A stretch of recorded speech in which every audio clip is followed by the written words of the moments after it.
സ്വാഗതം പറയുന്നതിനായി doctor K J Varghese അവരെ സാദരം ക്ഷണിക്കുന്നു.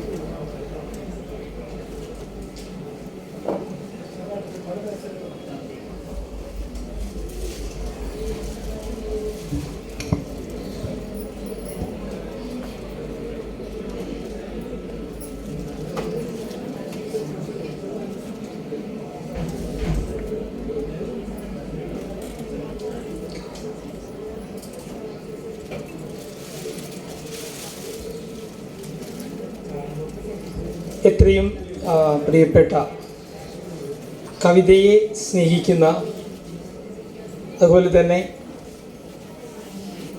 സച്ചിദാനന്ദൻ എന്ന കവിയെ കൂടുതൽ അടുത്തറിയാനായിട്ട് ഇവിടെ എത്തിയിരിക്കുന്ന എല്ലാവർക്കും ഈ സെഷനിലേക്ക് സ്വാഗതം പറയുക എന്നൊരു വലിയ കർത്തവ്യമാണ് എന്നിൽ നിക്ഷിപ്തമായിരിക്കുന്നത്. ഒരുപക്ഷെ ഈ നടക്കുന്ന പ്രോഗ്രാംസിൽ, പരിപാടികളിൽ ഏറ്റവും ഗഹനമായ ഒന്നായിരിക്കും ഈ വരുന്ന സെഷൻസ് എന്ന് പറയാൻ ഞാൻ ആഗ്രഹിക്കുകയാണ്. കേരളത്തിൻ്റെ തന്നെ മഹാകവി എന്നൊരു പക്ഷേ നമുക്ക് വിളിക്കാവുന്ന ശ്രീ സച്ചിദാനന്ദ കവിതകളെക്കുറിച്ചുള്ള ഗഹനമായ പഠനങ്ങളും പ്രബന്ധങ്ങളുമാണ് ഈ തുടർന്നുള്ള സെഷനുകളിൽ നമ്മൾ കേൾക്കാനായിട്ട് പോകുന്നത്. തീർച്ചയായിട്ടും ഒരു വിമർശനാത്മക രീതിയിൽ കവിതകളെ സമീപിക്കാനും ആ കവിതകളുടെ കൃത്യമായ ആ സ്വത്വത്തെ മനസ്സിലാക്കാനും കിട്ടുന്ന നല്ലൊരു അവസരമായി എല്ലാവരും ഇതിനെ കാണണം എന്നൊരു അഭ്യർത്ഥന എൻ്റെ ഭാഗത്തു നിന്നുണ്ട്. ഞാനപ്പോൾ എന്നിൽ നിക്ഷിപ്തമായിട്ടുള്ള കർത്തവ്യത്തിലേക്ക് കടക്കുകയാണ്. 2 പ്രബന്ധങ്ങളാണ് ഇവിടെ അവതരിപ്പിക്കാനായിട്ട് പോകുന്നത്. ഒന്ന്, സച്ചി കവിതയിലെ ബുദ്ധാവബോധം എന്ന വിഷയത്തെ അധികരിച്ച് ഡോക്ടർ അജയ് നാരായണൻ നിങ്ങളോട് സംസാരിക്കുന്നതാണ്. അദ്ദേഹം ഇവിടെ എത്തിയിട്ടുണ്ട്. വളരെ ഗഹനമായി തന്നെ സച്ചി കവിതകളിലെ ഈ ഒരു ആസ്പെക്റ്റിനെ കുറിച്ച് സംസാരിക്കാനായിട്ട് എത്തിയിരിക്കുന്ന സാറിനെ ഞാൻ വളരെ സന്തോഷത്തോടു കൂടി ഈ കൂട്ടായ്മയിലേക്ക് സ്വാഗതം ചെയ്യും. അടുത്തതായി 2ാമത്തെ പ്രബന്ധം അവതരിപ്പിക്കുന്നത് സച്ചിദാനന്ദൻ്റെ അതികവനങ്ങൾ എന്ന് പറയുന്ന ഒരു ഭാഗമാണ്. അത് അവതരിപ്പിക്കുന്നത് ശ്രീ നന്ദിനി സജീവാണ്. രണ്ടും ഒരർത്ഥത്തിൽ വളരെയധികം സച്ചി കവിതകളെക്കുറിച്ചുള്ള ഗഹനമായ പഠനങ്ങളാണ്. അതിനായെത്തിയിരിക്കുന്ന ശ്രീ നന്ദിനി സജീവിനെ നമ്മുടെ ഈ കൂട്ടായ്മയിലേക്ക് സഹർഷം സ്വാഗതം ചെയ്യുന്നു. പിന്നെ നന്ദി പറയാനായിട്ട് നമുക്ക് കാട്ടൂർ രാമചന്ദ്രൻ എത്തിയിട്ടുണ്ട്. അപ്പോൾ എല്ലാവരെയും ഈ ഒരു സദസ്സിലേക്ക് സ്വാഗതം ചെയ്യുന്നതോടൊപ്പം ഇതുപോലെ തന്നെ കവിതകളെക്കുറിച്ച് ഇതിൽ കൂടുതൽ ഒരുപക്ഷെ പഠിച്ചിട്ടുള്ളവരും കവികളും നമ്മുടെ ഈ കൂട്ടായ്മയിൽ ഇരിക്കുന്നുണ്ട്.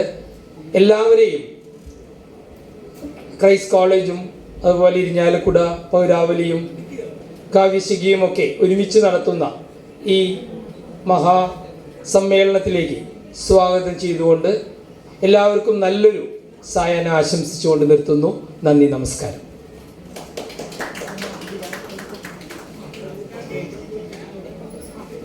കാവ്യസമീക്ഷ 1 അധ്യക്ഷത വഹിക്കുന്നത് ശ്രീമതി ഗീത ടി ആണ്. ഗീത ടീച്ചറെ ഏറെ സ്നേഹത്തോടെ സ്വാഗതം ചെയ്യുന്നു.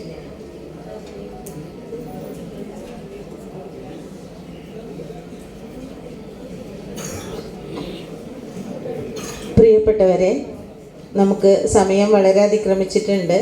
എങ്കിലും സച്ചിദാനന്ദം എന്ന ഈ പരിപാടിയിൽ പങ്കെടുത്ത് 2 വാക്ക് സംസാരിക്കട്ടെ. ഇത്രയും പ്രൗഢഗംഭീരമായ ഒരു സദസ്സിനെ അഭിമുഖീകരിക്കാൻ അവസരം ലഭിക്കുക എന്നുള്ളത് തന്നെയാണ് എൻ്റെ ജീവിതത്തിലെ മഹാഭാഗ്യമായിട്ട് തന്നെയാണ് ഞാൻ കരുതുന്നത്. മാസങ്ങൾക്ക് മുമ്പ് സച്ചിദാനന്ദം എന്ന പരിപാടിയുടെ ഭാഗമായിട്ട് ഈ കാവ്യശിഖ അത് മുന്നോട്ട് വെച്ചപ്പോൾ സച്ചിദാനന്ദൻ കവിതകൾ എന്ന ഒരു വലിയ ജലാശയത്തിന് ചുറ്റും ഞങ്ങൾ കാവ്യശിഖയിലെ അംഗങ്ങളെല്ലാവരും കൈകോർത്ത് പിടിച്ചുകൊണ്ട് നിന്നപ്പോഴും അതിലേക്ക് ഇറങ്ങാനോ ഒന്ന് നീന്താനോ ധൈര്യം വരാതെ നിന്നവരിൽ ഒരാൾ തന്നെയായിരുന്നു ഞാനും. കാരണം മാഷുടെ കവിതകൾ ഒരു പ്രാവശ്യം വായിച്ചാൽ ലഭിക്കുന്ന അർത്ഥമല്ല, രണ്ടാമതൊരു പ്രാവശ്യം വായിക്കുമ്പോൾ നമുക്കുണ്ടാവുന്ന അനുഭൂതി, മൂന്നാമത് വായിക്കുമ്പോൾ മറ്റൊരു അർത്ഥതലത്തിലേക്കായിരിക്കും ആ കവിത നമ്മളെ കൂട്ടിക്കൊണ്ടുപോകുന്നത്. അപ്പം അത്രയും മഹാനായ ഒരു കവിയുടെ കാവ്യങ്ങളിലൂടെ കടന്നു ചെല്ലുക എന്നുള്ളത് ഞങ്ങളെ സംബന്ധിച്ചിടത്തോളം, കുറേ പേരെ സംബന്ധിച്ചിടത്തോളം വളരെ ഒരു മനസ്സിലൊരു പേടിയുണ്ടായിരുന്നു. എങ്കിലും വർഗീസ് ആൻ്റണി മാഷെ പോലെയും അജയ് മാഷെ പോലെയൊക്കെ നീന്താൻ അറിയാവുന്ന ഒരുപാട് പേര് ഞങ്ങളുടെ കൂട്ടത്തിലുള്ളത് കൊണ്ട് അവരാദ്യം തന്നെ ആ ജലാശയത്തിലേക്ക് കടന്ന് അതിലെ മുത്തുകൾ കൊണ്ട് വന്ന് ഞങ്ങൾക്ക് അതിൻ്റെ ഭംഗി കാണിച്ചു തന്നപ്പോൾ എല്ലാവരുടെ ഉള്ളിലും ഒന്നങ്ങോട്ട് ഇറങ്ങാനും അത് ആസ്വദിക്കാനുമുള്ള ഒരു ആഗ്രഹം ഉണ്ടാവുകയും ഇനി അറിയാത്തവരെ മറ്റുള്ളവരെ എങ്ങനെയൊക്കെയോ പ്രേരിപ്പിച്ചിട്ട് അതിലേക്ക് കടത്തുകയും അങ്ങനെ സച്ചിദാനന്ദ കവിതകളിലൂടെ സഞ്ചരിക്കുകയും ചെയ്യാൻ കഴിഞ്ഞു എന്നുള്ളത് കാവ്യശിഖയെ സംബന്ധിച്ചിടത്തോളം മഹാഭാഗ്യം തന്നെയാണ്. കുറേ കവിതകൾ പഠന വിഷയമാക്കുകയും അദ്ദേഹത്തിൻ്റെ ദർശനങ്ങൾ മനസ്സിലാക്കാൻ സാധിക്കുകയും അതിൻ്റെ പഠന അവതരണങ്ങളിലൂടെയും ചർച്ചകളിലൂടെയൊക്കെ നമുക്ക് നമ്മളെ തന്നെ വളർത്തിയെടുക്കാൻ സാധിച്ചു എന്നുള്ളത് തന്നെയാണ് ഈ പരിപാടിയുടെ ഏറ്റവും വലിയ നേട്ടമായിട്ട് കാണുന്നത്. എന്നെപ്പോലെ തന്നെ കാവ്യശിഖയിലെ ഒരുപാട് പേര് ഇതൊരു സ്വയം വളരാൻ സഹായിക്കുന്ന ഒന്നായി തന്നെയായിരിക്കും സച്ചിദാനന്ദം എന്ന ഈ പരിപാടിയെ കണ്ടിട്ടുണ്ടാവുക എന്നെനിക്ക് ഉറപ്പാണ്. അപ്പോൾ ഈ ഇന്നത്തെ സെഷൻ, ആദ്യത്തെ സെഷൻ എന്ന് പറയുന്നത് കാവ്യ സമീക്ഷയിൽ വള്ളത്തോൾ ടീമിൻ്റെയാണ്. വള്ളത്തോൾ ടീമിൻ്റെ ഏറ്റവും നന്നായി പഠനങ്ങൾ അവതരിപ്പിച്ചത് എന്ന് തന്നെ ഞാൻ പറയട്ടെ. കാരണം ഒരുപാട് പഠനങ്ങൾ നമ്മുടെ ഇതിൻ്റെ ഭാഗമായിട്ട് വന്നിട്ടുണ്ട്. ടീം വൈസായിട്ടാണ് അത് ഓരോ ദിവസം, തിങ്കൾ ചൊവ്വ ബുധൻ, അങ്ങനെ ഓരോ ദിവസം ഓരോ ടീമിന് എന്നുള്ള രീതിയിലായിരുന്നു. അപ്പോൾ അതിൽ വള്ളത്തോൾ ടീമിലെ തന്നെ ഏറ്റവും നന്നായിട്ട് കവിത പഠന വിഷയമാക്കുകയും സച്ചിദാനന്ദൻ കവിത പഠന വിഷയമാക്കുകയും അതിലെ ഒരുപാട് ചർച്ച ചെയ്യപ്പെടുകയും ഒക്കെ ചെയ്ത രണ്ട് പേരാണ് ഒന്ന് അജയ് മാഷും ശ്രീനന്ദിനിയും. അവർ രണ്ടുപേരുമാണ് ഇവിടെ പ്രബന്ധങ്ങൾ അവതരിപ്പിക്കുന്നത്. അതിലേക്ക് നമുക്ക് കാതോർക്കാം, കാരണം കൂടുതൽ സമയം നഷ്ടപ്പെടുത്തേണ്ടല്ലോ. അപ്പോൾ ആദ്യത്തെ പ്രബന്ധം സച്ചിദാനന്ദ കവിതയിലെ ബുദ്ധാവബോധമാണ്.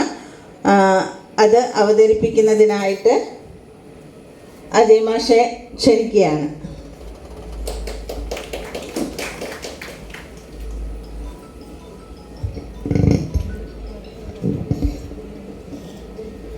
പ്രിയപ്പെട്ടവരെ, വേദിയിലിരിക്കുന്ന എല്ലാവർക്കും നമസ്കാരം. ഒരു വെല്ലുവിളി തന്നെയാണ് ഈ പ്രബന്ധം ഞാൻ അവതരിപ്പിക്കുമ്പോൾ എൻ്റെ മുന്നിലുള്ളത്. കാരണം ഇന്നലെയും ഇന്നുമായിട്ടുള്ള ഒരുപാട് സംഭാഷണങ്ങൾ സച്ചിദാനന്ദനെക്കുറിച്ച് വളരെയധികം തലങ്ങളിലൂടെ കടന്നുപോയ വ്യാഖ്യാനങ്ങളും പഠനങ്ങളും വന്നു കഴിഞ്ഞു, ചില നിരീക്ഷണങ്ങളടക്കം. ഇന്ന് മൂന്നോ നാലോ മാസങ്ങളായി ഞങ്ങളിത് ഈ ശിഖയിൽ വന്നുകൊണ്ടിരുന്ന ഒരുപാട് ലേഖനങ്ങളിലൂടെ മിക്കവാറും അംഗങ്ങൾക്കും സച്ചിദാനന്ദൻ എന്താണെന്നുള്ളതിനെക്കുറിച്ച് പ്രത്യേകിച്ചൊരു ആമുഖം തന്നെ ആവശ്യമില്ല. എൻ്റെ മുന്നിലിരിക്കുന്ന വെല്ലുവിളി കവിതകളിലെ സച്ചിദാനന്ദൻ കവിതകളിലെ ബുദ്ധാവബോധങ്ങൾ എന്ന വിഷയത്തെക്കുറിച്ചാണ്. സമയം വളരെ കുറച്ചേ ഉള്ളൂ, കഴിയുന്നത്ര ചുരുക്കി പറയണമെന്ന് ഒരു ഇൻഡാസ് കിട്ടിയിട്ടുണ്ട്. അതുകൊണ്ട് കഴിയുന്നത്ര ചുരുക്കി ഞാൻ ശ്രമിക്കാം. എളുപ്പമാണെന്ന് തോന്നുന്നില്ല, എന്നാലും ചെറിയൊരു ശ്രമം. ഭൂമിയും ജലവും വായുവും അതുപോലെ സംസ്കാരങ്ങളും പ്രസ്ഥാനങ്ങളും ജനങ്ങളുടേതെന്ന് കരുതുന്ന, അങ്ങനെയേ ആകാവൂ എന്ന് കരുതുന്ന ഒരു ജനകീയ കവിയാണ് സച്ചിദാനന്ദൻ.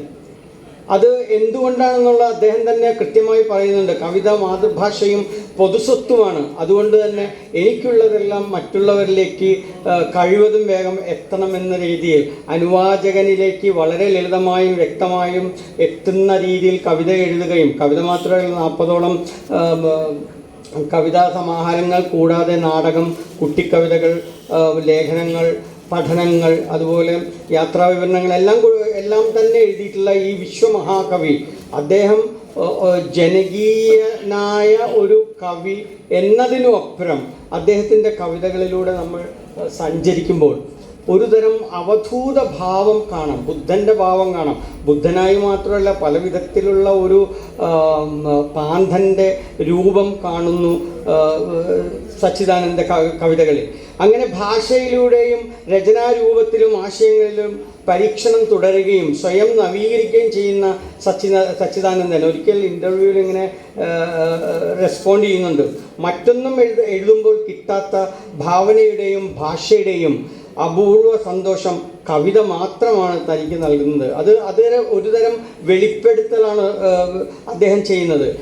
അതേസമയം അദ്ദേഹത്തെക്കുറിച്ച് ഞാൻ അധികം കോട്ടിങ്സൊന്നും റെഫറൻസൊന്നും ഉപയോഗിക്കുന്നില്ല ഇവിടെ. അക്കാഡമിക്കായിട്ടുള്ള ഒരു പ്രബന്ധം എന്ന നിലയിലാണെങ്കിലും സ്വന്തമായ വ്യാഖ്യാനങ്ങളിലൂടെ അദ്ദേഹത്തെ കാണാനാണ് ഞാൻ ശ്രമിച്ചിരിക്കുന്നത്. പക്ഷേ 2 കോട്ട്സ് ഞാൻ എടുത്തിട്ടുണ്ട്. ഒന്ന്, ലീലാവതി പറയുന്നു, 20ൻ്റെ നിറവിൽ 60ൻ്റെ വെളിവും 60ൻ്റെ പൂർണിമയിൽ 20ൻ്റെ ഊർജവും കാട്ടിയ കവിയാണ് സച്ചിദാനന്ദൻ.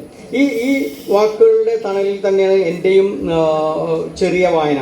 ആധികാരികമായ വാക്കുകളുടെ തണലില്ലാതെ സച്ചിദാനന്ദൻ്റെ കവിതകളെ മാത്രം ആശ്രയിച്ചുകൊണ്ട് ഒരു ചെറിയ അഭിപ്രായ പ്രകടനം.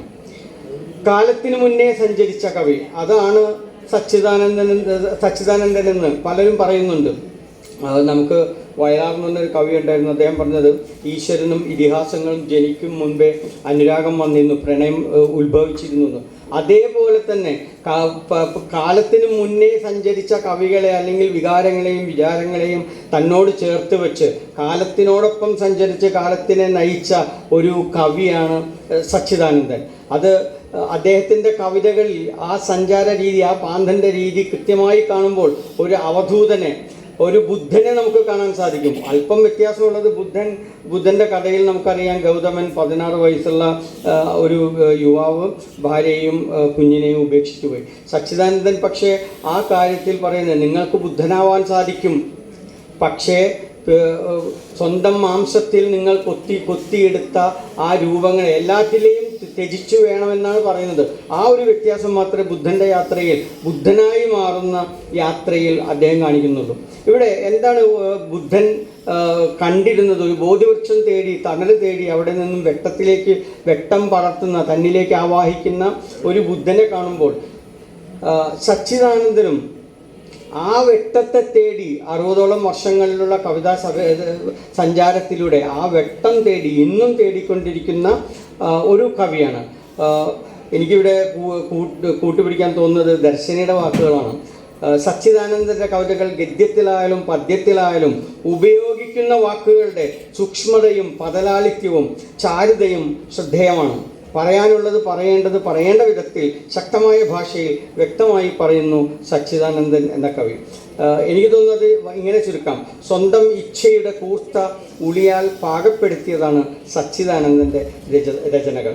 കവിത എന്നത് സച്ചിദാനന്ദനെ സംബന്ധിച്ചിടത്തോളം ന്യൂനപക്ഷങ്ങളുടെയും പാർശ്വവൽക്കരിക്കപ്പെട്ടവരുടെയും ദളിതരുടെയും പരിസ്ഥിതിയുടെയും നീതിയുടെയും വിപ്ലവത്തിൻ്റെയും പച്ചമണ്ണിൻ്റെയും അതേസമയം മാനത്തേക്ക് നോക്കുന്ന ഒരു വിപ്ലവകാരിയുടെയും കൂടിയാണ്. അന്വേഷണമെന്ന രചനാ മാതൃകയിൽ സത്യവും ധർമ്മവും നീതിയും തിരയുന്ന ഒരു നീണ്ട യാത്ര സച്ചിദാനന്ദൻ്റെ കവിതകളിൽ നമുക്ക് കാണാം.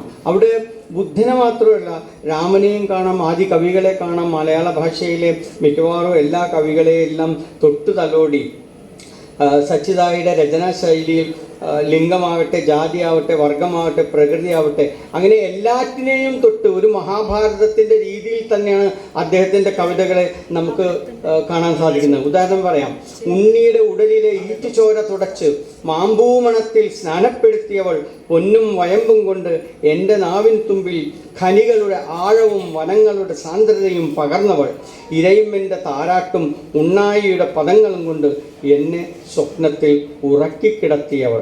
കവിതയെക്കുറിച്ചാണ്, കൽപ്പനയെക്കുറിച്ചാണ്, ഈ കാവ്യസങ്കല്പങ്ങളെക്കുറിച്ച് കൃത്യമായ ഒരു ധാരണയോടുകൂടി പച്ചമണ്ണിൽ കാലുറപ്പിച്ചുകൊണ്ട് അദ്ദേഹത്തിൻ്റെ യാത്ര തുടങ്ങുന്നു. ഇവിടെ ബുദ്ധയാത്രയെക്കുറിച്ച്, ബുദ്ധൻ്റെ ഉണർച്ചകളെക്കുറിച്ച്, ബുദ്ധനായി മാറുന്ന മാറുന്ന സച്ചിദായുടെ കാവ്യ സഞ്ചാരത്തെക്കുറിച്ചാണ് പറയേണ്ടത്. പലതരം ബുദ്ധന്മാരെ അദ്ദേഹം തൊട്ട് തലോടിയിട്ടുണ്ട്. പലരെയും, പല ബുദ്ധങ്ങളെയും ബുദ്ധഭാവങ്ങളെയും സ്വാംശീകരിച്ചിട്ടുമുണ്ട്. സച്ചിദാനന്ദൻ കവിതകളിലെ ബുദ്ധയാത്രയെ നോക്കുമ്പോൾ എനിക്ക് തോന്നുന്നു പലതരം സഞ്ചാരം. അതിൽ നടത്തമെന്നൊരു കവിതയുണ്ട്.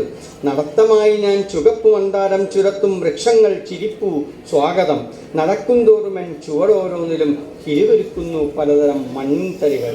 ഈ പലതരം മണ്ണിൻതരികൾ അദ്ദേഹം മനസ്സിലാക്കിയിട്ടുള്ള പല പല സംസ്കാരങ്ങൾ, ത്രൈലോക്യമായാലും ത്രികാലമായാലും പലവിധത്തിലുള്ള അർത്ഥതലങ്ങളിലൂടെ കടന്നു പോകുന്ന മണ്ണിൻതരികൾ, അതിൻ്റെ എല്ലാം കിരികിരിപ്പ് തന്നിലേക്ക് ആവാഹിച്ചുകൊണ്ടാണ് അദ്ദേഹത്തിൻ്റെ ബുദ്ധഭാവത്തെ തലോടുന്നത്. ഇവിടെ ഒരു കാൽപ്പനിക ഭാവത്തിൽ തന്നെയാണ് ഈ ഒരു നടത്തം, പതിഞ്ഞ നടത്തം കാണുന്നത്. പക്ഷേ അതിൽ ഒതുങ്ങുന്നില്ല. കാലത്തിനൊപ്പം അറിവുകൾ തേടിയും അറിവുകൾ നേടിയും, അതേസമയം ഈ അറിവിന് അർത്ഥം മാത്രമല്ല സ്വത്വം, ഐഡൻറ്റിറ്റി ക്രൈസിസ് ഉണ്ടാകുമ്പോൾ അതിലേക്ക് ചുഴിഞ്ഞിറങ്ങി പുതിയതായ ഒരു ഐഡൻറ്റിറ്റി ഡിഫൈൻ ചെയ്യാനും നിർവചിക്കുവാനും അദ്ദേഹത്തിന് സാധിച്ചിട്ടുണ്ട്. അവിടെയെല്ലാം അദ്ദേഹം എനിക്ക് തോന്നുന്നു ഓർക്കുന്നത്, ബഹുമാനത്തോടു കൂടി നമിക്കുന്നത് ആദി കവികളെയാണ്. ഭാഷാകവികളെ, എൻ്റെ വാക്കുകളിൽ നിങ്ങളുടെ പഴമൊഴികളുടെ സത്യവും കരുണയും പകർന്നു തരൂ. ഞാൻ എൻ്റെ കഠിനയാത്ര തുടങ്ങട്ടെ. പതിഞ്ഞ താളത്തിൽ തുടങ്ങിയ ഈ അവധൂതൻ്റെ യാത്ര, ഈ ബുദ്ധൻ്റെ യാത്ര, ഉണർച്ച തേടിയുള്ള ഈ യാത്ര കഠിനമായ യാത്രയാണെന്ന് സ്വയം അറിയുന്ന ഒരു കവിയായിരുന്നു സച്ചിദാനന്ദൻ.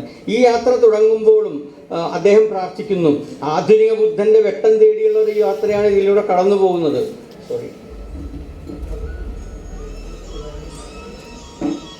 ഈ ആധുനികതയിലേക്ക് പോകുമ്പോഴും അദ്ദേഹം പൗരസ്ത്യവും പാശ്ചാത്യവുമായ ആശയങ്ങൾ എന്ന് പറയുമ്പോൾ ബുദ്ധനും പിന്നാലെ ബിബ്ലിക്കലായിട്ടുള്ള ഒരുപാട് ബിംബങ്ങളിലേക്ക് ചേർത്ത് വെച്ച്, രാമനെയും ബുദ്ധനെയും വാൽമീകിയെയും വ്യാസനെയും എല്ലാം ചേർത്ത് വെച്ച് തന്നെയാണ് അദ്ദേഹം യാത്ര തുടരുന്നത്.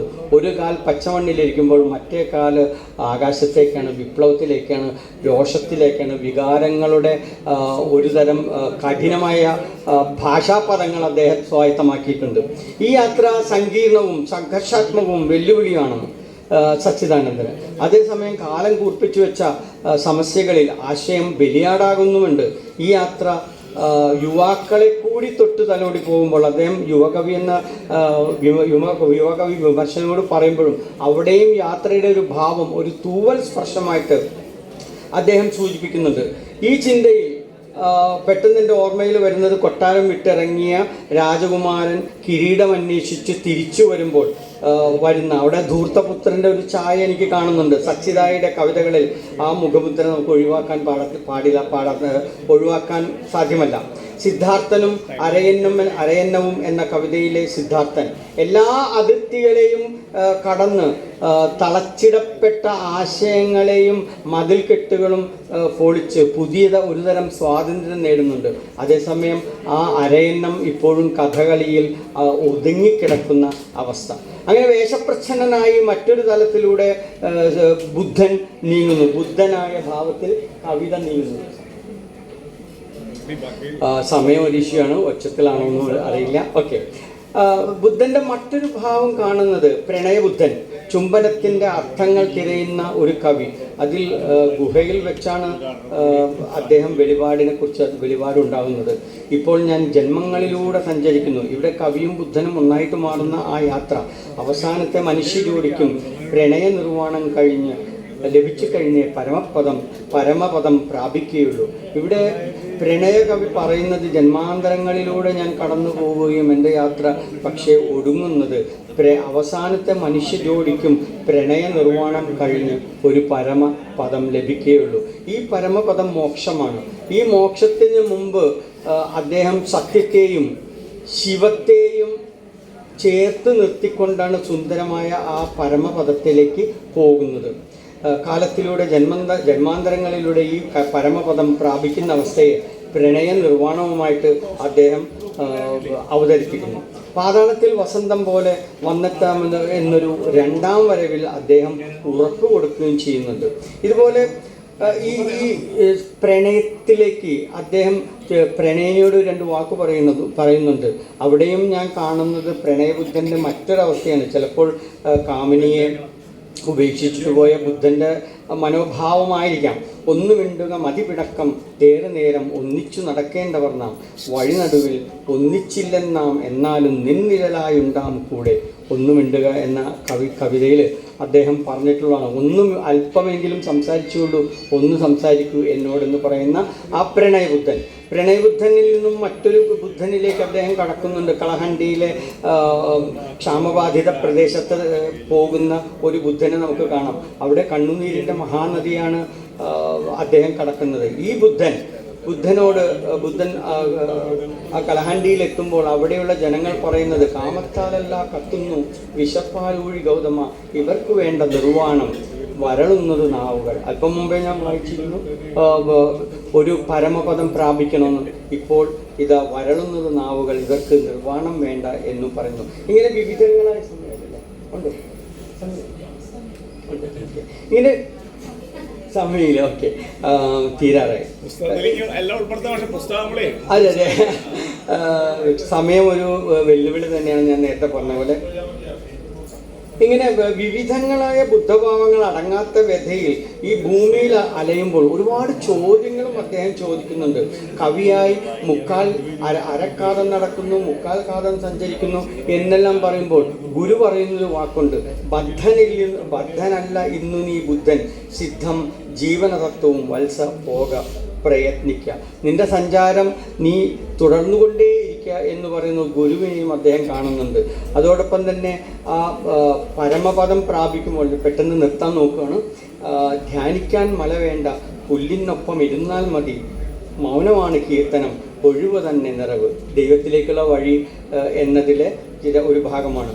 മറ്റൊന്ന് ഗാന്ധിയും കവിതയും. കവിത ഒരു വിത്തായി രൂപം മാറി വയലിലെത്തി പുതുമഴ പെയ്ത് നിലം ഉഴുതുമറിക്കാൻ കൃഷിക്കാരൻ എത്തുന്ന ദിവസവും കാത്തുകിടന്നു. ഇങ്ങനെ ഒരുപാട് ബുദ്ധൻ്റെ യാത്രയെക്കുറിച്ച് നമുക്ക് പറയാൻ സാധിക്കും. സമയമില്ലാത്തതിനെ നമുക്ക് ചുരുക്കേണ്ടി വരും. ഒരു കാര്യം മാത്രം പറയാം. എഴുത്തച്ഛൻ്റെ ചില ഭാവങ്ങളുണ്ട്. പാന്തർ പെരുവഴി അമ്പലം തന്നിലെ താന്തരായി കൂടി വിയോഗം വരുപോലെ. ഈ എഴുത്തച്ഛൻ്റെ ഈ ഒരു പാന്തൻ്റെ ശൈലി, പാന്തൻ്റെ ഭാവം തന്നിലേക്ക് സ്വാംശീകരിക്കുന്നുണ്ട് സച്ചിദാനന്ദൻ പല കവിതകളിലും. ജന്മാന്തരങ്ങൾ തൻ കുങ്കുമപ്പാടലങ്ങാണ്ടൊരു കോണിലുണ്ടായ ഒരു അഞ്ചിതൾ പൂവിൻ നിളയോരിതളായി വന്നു പിറന്നവനല്ലി എന്ന് പറയുന്ന ഭാഗങ്ങളിൽ അദ്ദേഹം എഴുത്തച്ഛൻ്റെ ആ താന്തരായ ഒരു യാത്രക്കാരൻ്റെ ഭാവത്തെ എടുത്തു പറയുന്നു. ഇനിയും അധികം പറഞ്ഞു കഴിഞ്ഞാൽ എന്നെ വേദിയിൽ ചിലപ്പോൾ ഇറക്കി വിടും. അതുകൊണ്ട് ഒരുപാട് പറയാൻ സാധിക്കുന്ന ഒരു ബുദ്ധ ഉണർച്ച, ബുദ്ധാവബോധമാണ് ഇദ്ദേഹത്തിലും നമുക്ക് കാണാൻ സാധിക്കുന്നത്. ഒരു കാര്യം മാത്രമേ പ്രശ്നമുള്ളൂ. അദ്ദേഹം ബുദ്ധനുമായിട്ടുള്ള ആ വ്യത്യാസം പറയുന്നത്, ബുദ്ധൻ 16-ാം വയസ്സിൽ ഇറങ്ങിപ്പുറപ്പെട്ടിട്ട് തിരിച്ചു വന്നു. പക്ഷേ ഞാൻ തിരിച്ചു വരില്ല, അല്ലെങ്കിൽ തിരിച്ചു വരരുത് എന്നുള്ളൊരു യാത്ര ഇന്നും തുടർന്നുകൊണ്ടിരിക്കുന്നു. ഇങ്ങനെ സച്ചിദാനന്ദനെ കുറിച്ച് പറഞ്ഞാൽ നമുക്ക് ഒരുപാട് പറയാൻ സാധിക്കും എന്നുള്ളതെടുത്താണ് സച്ചിദാനന്ദനെ ഒരു വിദ്യാർത്ഥി എന്ന നിലയിലാണ് ഞാൻ വീണ്ടും കാണുവാനും ശ്രമിച്ചിട്ടുള്ളത്. ഈ ഒരു അവസരം തന്ന കാവ്യശിഖയോടും പ്രിയപ്പെട്ട വർഗീസ് ആൻ്റണി രാവണി മാഷിനോടും എല്ലാവരോടും നന്ദി പറഞ്ഞുകൊണ്ട് നിർത്തുന്നു. പ്രിയമുള്ളവരെ, നമ്മുടെ എല്ലാ ബഹുമാനവും സ്നേഹവും നിലനിർത്തിക്കൊണ്ട് തന്നെ പറയുന്നു, നമ്മുടെ പ്രബന്ധത്തിന് 10 മിനിറ്റിൽ കൂടുതൽ എടുക്കാൻ പാടില്ല. നമ്മൾ 10 പേര് പ്രബന്ധങ്ങൾ അവതരിപ്പിക്കാനുണ്ട് എന്നുള്ളത് ഒന്നുകൂടി ഓർമ്മിപ്പിക്കുന്നു. നമ്മൾ പ്രബന്ധം മുഴുവനും ഇവിടെ അവതരിപ്പിക്കുകയല്ല ഉദ്ദേശിക്കുന്നത്, അതിൻ്റെ എസൻസ് ഇവിടെ അവതരിപ്പിക്കുക എന്നുള്ളതാണ് ഉദ്ദേശിക്കുന്നത് എന്ന് മാത്രം പറഞ്ഞുകൊണ്ട് അടുത്ത പ്രബന്ധത്തിനായിട്ട് ശ്രീനന്ദിനിയെ ക്ഷണിക്കുന്നു. എല്ലാവർക്കും നമസ്കാരം. ഇങ്ങനെ നിൽക്കാൻ കഴിഞ്ഞതിൽ വളരെ സന്തോഷം അറിയിക്കുന്നു. നേരിട്ട് പ്രബന്ധത്തിലേക്ക് കിടക്കാം. സച്ചിദാനന്ദൻ കവിതകളിലെ അതികവനം ചില കവിതകളെ മുൻനിർത്തിയുള്ള പഠനമാണ്. ശരിക്കും സർഗപ്രക്രിയയെ ഹൃദയത്തിൽ പൂജിക്കുന്ന കവിയാണ് സച്ചിദാനന്ദ മാഷ്. അതുകൊണ്ട് തന്നെ കവിതയ്ക്കും അപ്പുറം നീന്തിക്കടന്ന് കവിതയെക്കുറിച്ച്, കവിത ചമയ്ക്കുന്ന അതികവനത്തെക്കുറിച്ച് പറയുമ്പോൾ സച്ചിമാഷിന്റെ കവിതകൾ അത്ഭുതപ്പെടുത്തുകയാണ്. എഴുത്തച്ഛൻ എഴുതുമ്പോൾ കായ്ക്കരയിലെ മണ്ണ്, ഇവനെ കൂടി, പരിചിതം എനിക്ക് കോഴിക്കോട്ടെ രാത്രികൾ, മലയാളം തുടങ്ങിയ കവിതകളും മറ്റു ചില കവിതകളിലൊക്കെ അറിയാതെ കടന്നു വന്ന വരികളെയും ഒക്കെ എടുത്ത് പരിശോധിക്കുമ്പോൾ സത്യം പറഞ്ഞാൽ ഒരു കടലാസിലെ മെഴുകു ചിത്രം പോലെയാണ് സച്ചിദാനന്ദൻ മാഷിന്റെ കവിതകൾ. നമ്മളുടെ ഉള്ളിലെ കവിത്വമാകുന്ന ജ്വാലയാൽ മാത്രം തെളിഞ്ഞു വരുന്ന, കൂടെ അതിൻ്റെ മിഴിവ് ഇങ്ങനെ കൂടി വരുന്ന കവിതകളാണ്. കവിത്വത്തിന്റെ പ്രഭയിൽ മാത്രം തെളിഞ്ഞു വരുന്ന കവിതകളുടെ കടലാസു ചിത്രം പോലെയാണ് സച്ചിദാനന്ദ മാഷിന്റെ കവിതകൾ എന്ന് ചുരുക്കി പറയാം. ഇതിലെ സ്വർണത്തിൽ നിന്ന് അതിന്റെ പ്രഭയെയോ അല്ലെങ്കിൽ സൂര്യനിൽ നിന്ന് വെളിച്ചത്തെയോ വേർതിരിച്ച് എടുക്കാനാവാത്ത വിധത്തിൽ ഇഴ ചേർന്ന് കിടക്കുന്നുണ്ട് ഈ കവിത്വം അല്ലെങ്കിൽ ഈ കവിതയെക്കുറിച്ചുള്ള അദ്ദേഹത്തിന്റെ കവിതാ പ്രവർത്തനം.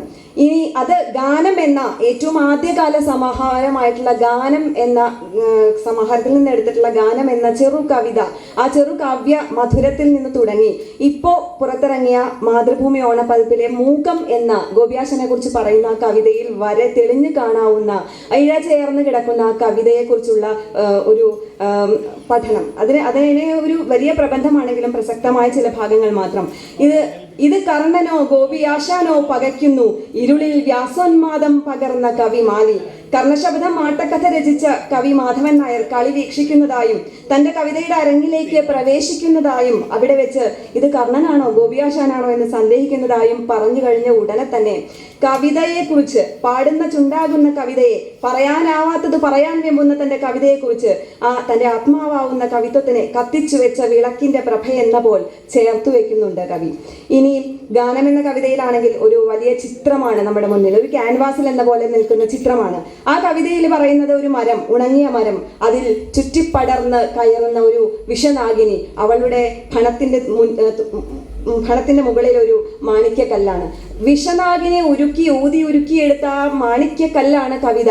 ആ ഉണങ്ങിയ മരത്തിന്റെ ഗതകാലം എന്നാൽ പച്ചത്തഴപ്പാർന്ന അല്ലെങ്കിൽ പച്ചപ്പാർന്ന ഒരു കാലം ആ വൃക്ഷത്തിനുണ്ടായിരിക്കാം. കാൽപ്പനികതയിൽ നിന്ന് ആധുനികതയുടെ ദുരവസ്ഥയെക്കുറിച്ച് പറയാതിരിക്കാനാവാത്ത കവി ഹൃദയത്തെ, അങ്ങനെ ആ ഒരു ധ്യാനത്തോടുകൂടി കവിതയെ മാണിക്യമാക്കിയൊരുക്കുന്ന ആ കാവ്യ പ്രവർത്തനത്തെയാണ് ഇവിടെ സച്ചിദാനന്ദൻ മാഷ് ആ കവിതയിലൂടെ പറയുന്നത്. അതുപോലെ തന്നെ എഴുത്തച്ഛൻ എഴുതുമ്പോൾ എന്ന കവിത, സത്യം പറഞ്ഞാൽ ഇതിന്റെ അധിഗമനത്തിനെ കുറിച്ച് പറയുമ്പോൾ ഏറ്റവും തീർച്ചയും മൂർച്ചയുമുള്ള ഉദാഹരണമായി നമുക്ക് എടുത്തു പറയാനാവുന്ന കവിതയാണ് എഴുത്തച്ഛൻ എഴുതുമ്പോൾ. രാമായണം എന്ന ഇതിഹാസ സൃഷ്ടിയുടെ സർഗമൂർച്ചകളുടെ നിമിഷങ്ങളിലെല്ലാം കഥാകാവ്യത്തിന്റെ സിരകളിലേക്ക് പ്രവേശിക്കും മുൻപ് ഭാഷാപിതാവ് കടന്നുപോയേക്കാവുന്ന മനോകാണ്ഡങ്ങളെ സ്വയം അതിലൂടെ കടന്നു പോകുന്ന ഒരാൾക്കല്ലാതെ ഇങ്ങനെ വിവക്ഷിക്കാൻ കഴിയുകയില്ല. സർഗവേളയിലെ ആനന്ദമെന്ന പരമപദത്തിൽ എത്തിച്ചേരും മുൻപുള്ള വഴികൾ അതികഠിനമാണ്.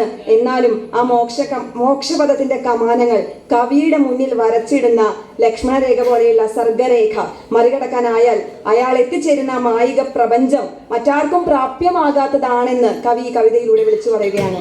എഴുത്തച്ഛൻ എഴുതുമ്പോൾ സംഭവിപ്പത് എന്തെന്ന് ഞാൻ അറിയുന്നു എന്ന് അദ്ദേഹം പറയുമ്പോൾ, ടെഡ് ഹ്യൂഗ്സിന്റെ കവിതയുണ്ട് തോട്ട് ഫോക്സ് എന്ന് പറയുന്ന കവിതയില് മനുഷ്യന്റെ തലച്ചോറിനകത്തേക്ക്, ആ കവിയുടെ തലച്ചോറിനകത്തേക്ക് കടന്നു പോകുന്ന ചിന്താക്കുറുക്കനെ എങ്ങനെയാണ് തന്റെ കടലാസിലേക്ക് കവിതയായി മുദ്രണം ചെയ്യപ്പെട്ടതെന്നതുപോലെ എഴുത്തച്ഛൻ എങ്ങനെയാണ് രാമായണത്തെ പനയോലയിൽ പകർത്തി വെച്ചതെന്ന് കവി ഇവിടെ പറയുകയാണ്.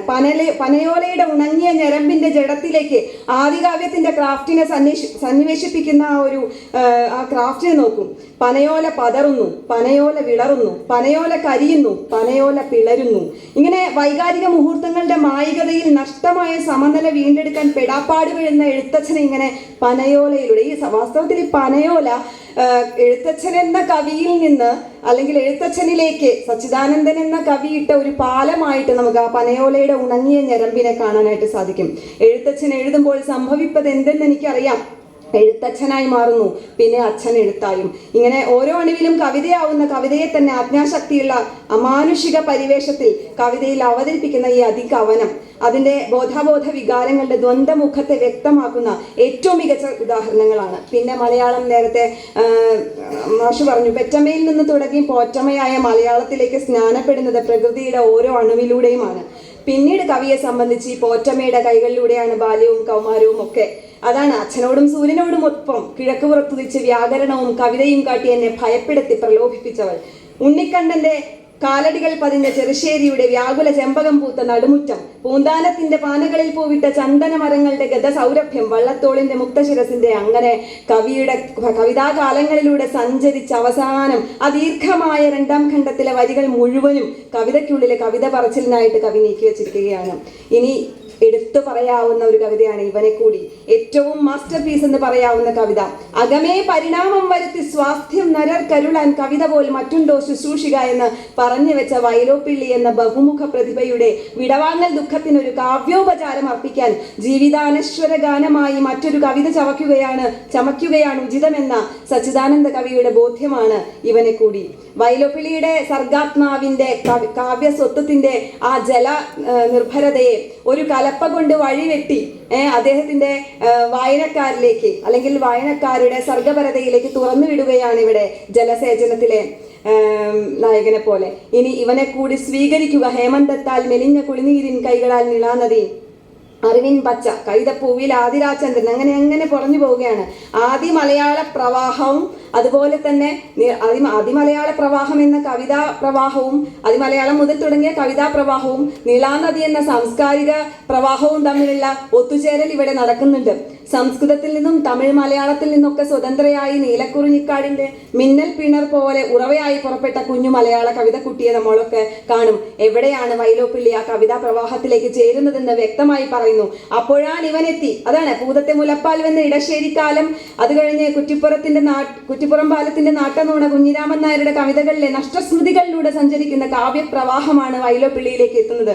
അപ്പോഴാണ് ഇവനെത്തി. എട്ടുകെട്ടുകൾ കത്തും പട്ടട വെണ്ണീരിൽ തൻ നെല്ലിക്ക് നീർക്കോരുവാൻ എന്നും പറഞ്ഞ് അങ്ങനെ അവസാനം മിടിപ്പ് താഴുന്നതൻ ഭാഷതൻ നെഞ്ചിന്നല്ലോ ഇറക്കി കിടത്തിയത് എന്റെ യൗവനമല്ലോ. അതിതീവ്രമായി കവിതയെ സ്നേഹിക്കുന്ന ഒരാൾക്കല്ലാതെ ഇങ്ങനെ എഴുതാനാവില്ല.